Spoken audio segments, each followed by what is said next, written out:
I had run a race in Charlottesville, and I was worried about my little girl's father. I stopped by his mom's house first. She said she was worried as well.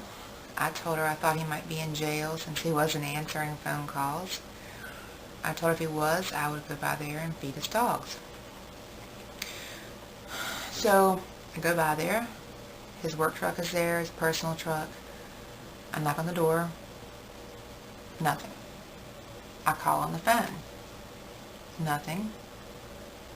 There's a policeman's business card tucked in the door.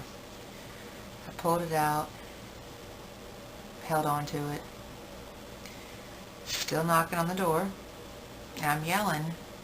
I'm saying it's me. I look through the closest window, and I can see the TV's on. And I don't know why, but it sent fear just shocking through me. I went to another window, and there were so much light coming in through these glass doors on the other side of the living room, and with no light in the house, there were all these shadows, and it was really hard to see. But it looked like to me I could see a rifle sticking straight up in the air. I was so scared. I had just run the race, and my heart was beating fast anyway.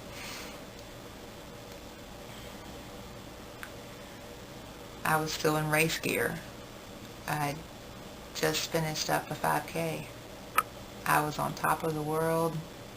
Felt good about my time.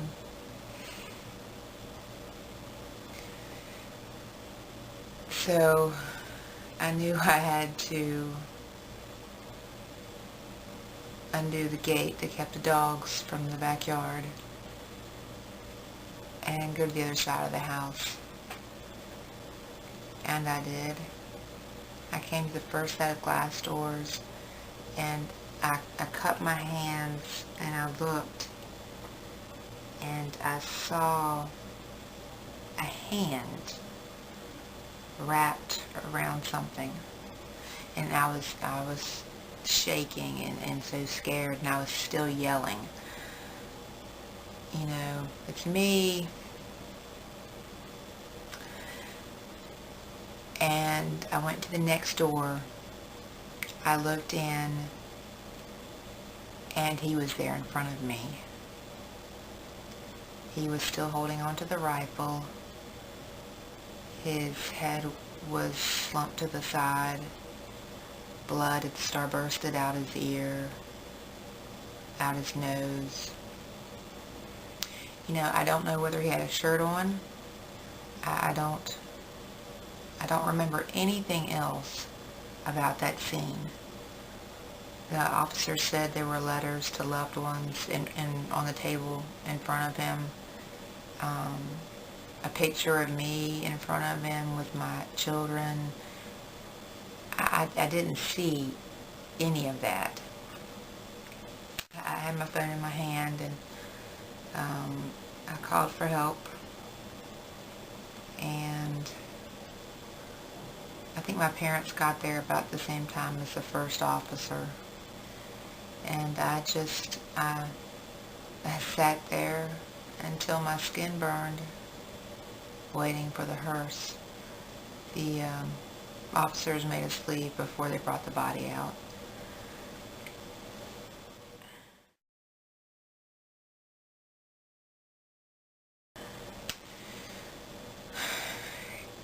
And the first 2 days, I'd already gone through this before, 4 years prior, so I knew what to expect. So I cried on and off 2 days, and then from nowhere, I just started screaming.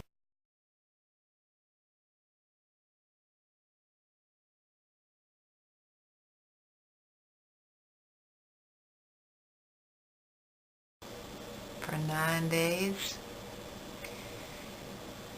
We take a lot of psychology classes in school, and none of them talked about the death of someone who takes their own life.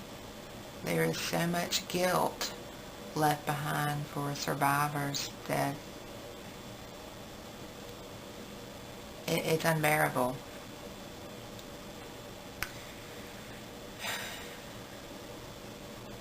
I think my parents thought I was going to die